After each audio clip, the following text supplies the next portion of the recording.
that's the NFL. I wanted to talk about what is wrong in the NBA. The Oof. ratings. ESPN came out with their ratings. Well, I don't think they came out with the ratings. I think they're, but it came out 28% down. And so the question is, what is going on? Why are people not watching? I think a lot of it, a few years ago, they lost a lot of viewers with how they kind of detracted away from the NBA and it went into a different arena. But currently, the game is not as fun to watch, in my opinion. So they have moved the 3-point line back and forth over the years. Now it's such a 3-point shooting game. It's totally changed. And you got a couple things going on. One, players don't play the whole season. If you look back in the 80s and the 90s, they played every game. Now, good players, Paul George, Kawhi Leonard. I mean, he'll play 55 games a year. They're making $50 million a year, and they're spoiled. They don't try as hard. They don't go to the hole as hard. It's all about just stand around the 3-point line and shoot. It's a boring game to watch. When you have people attack the rim ferociously, there's physicality, there's fouls at the rim. Now it's just 3-3-3. It's a 3-point shootout. It's hard to watch at times. So what are your thoughts? Why do you think the NBA is struggling? Yeah, I don't know. Steph Curry really changed how we play basketball now. A lot. And I don't know. I think maybe there's a few things. For me personally, it's the not playing. Yeah. That's what drives me up the wall. That's like my personal pet peeve. Yeah. I couldn't tell you what necessarily the rest of America's thinking. I can tell you the reason why I struggle with basketball a lot is, you buy, even if you go and buy tickets for a game, you have to buy them 3 months, 2 months in advance. Yep. Yeah. Otherwise, you pay hundreds of dollars. Yep. I mean, if you buy tickets like, I don't know, a week bore, you're going to spend $800 for bad seats. Yeah. Not even great seats. I will tell you, the last game that I bought was we went to a Laker game. Now I haven't bought a ticket in a few years. Actually, it wasn't the last game. I did buy one since then. But we went into LA. The Lakers sat the entire all 5 starters. It was against Golden State. Didn't play. Yep. Then their 2 best players off the bench. The top 7 players didn't play. There was like 7-8 games left in the season. They played Golden State. Golden State had their players, so we got to at least watch them. But here I'm a Laker fan. I fly to L.A. to watch my team play, and I'm watching nobody. Yeah. And it's just a shame. And you used to never get that. You knew the only way somebody's not playing is they've torn their Achilles. They've ruptured their knee. Yeah. Something bad. Even if they're sore or hurting, they played. Well, that's why I kept on, I don't know. I've gone so much back and forth with this because no one likes my answer, but it is the right answer. I'm sorry, it is.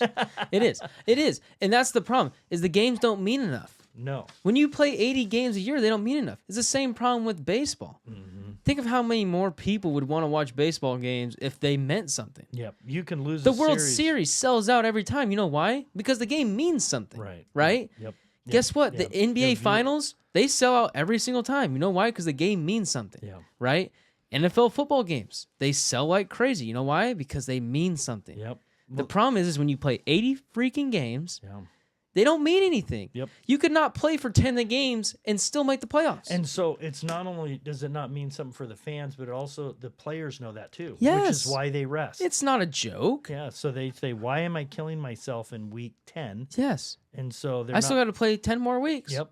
So I mean, that's the problem. So it's killing the when I bought tickets for Grace and I to go watch the Golden State Warriors versus the Trailblazers, Curry and Clay didn't play that night. Yeah. And I think Draymond played, and I don't remember who all played and not, but it was just frustrating. Yeah. We listen. Let me just tell you, those tickets between the two of us, it was over 1,000. Yeah. And they weren't even like that spectacular seats. It wasn't like we were front row. Yeah. Okay. And that's a lot of money. Well, yes, and I will not disclose on the air what we paid for our LA tickets. Yeah.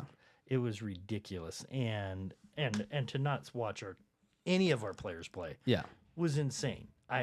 It's unforgivable. But I think this, not only that, but I think the 3-point shot. It's different. You're right. It was definitely changed in Golden State with the Splash Brothers and Curry. But Curry does it with style and he has charisma. He's fun. He's a fun. I mean, he shoots, he turns, he dances, he does the salsa dance. He does all. He's fun to watch. But in general, they're shooting threes. Like in the old days, when the NBA was at its highest, you might have a player shoot 4 times. Yeah. A three, but that's like, ooh, he shot 4 times.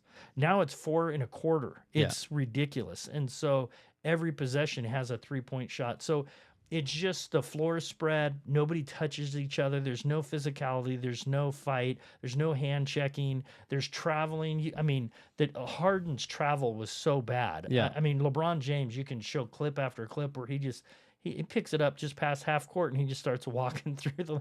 And so the NBA is just, it's watered down. They don't try. There's too many games, like you say.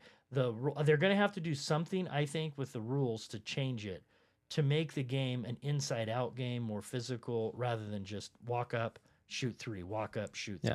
Well, that was the problem is Curry made everyone feel like, well, if I have 3 feet between me and a defender, I can get a shot off. it doesn't matter where I'm out in the court, I'm open. Yeah. Right? Yep. And that's just not the case. Yeah. That's just not the case.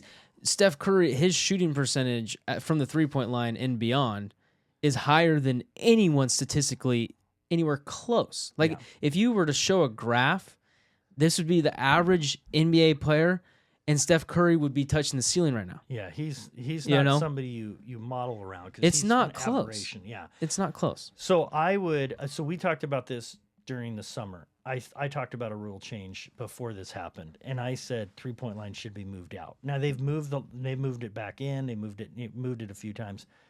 I know players can still shoot further, but if you move it out, it stretches the defense out. The offense is spread out more, and then there's an inside game. So now you don't even have an inside game. Almost all centers, not all, but almost all centers now are shooting threes. Yep. So you have 5 people. You just don't have the same type of game, and so it's watered down. So I hope they do something to fix it. But I kind of got a little watchable. sidetracked, Randy. But my point of the matter is I want less basketball games. I want less. That's okay. Well, you look even at the if you final cut in half. The Final Four, one of the things, nobody watches college basketball. There's like 28 games or something in the regular season. When it comes to the Final Four, everybody's watching. It's elimination day. Yeah. And that's what makes it exciting. I don't know. Yeah. I want less games. Sorry. Okay, that's fair. That's what I want. Fair.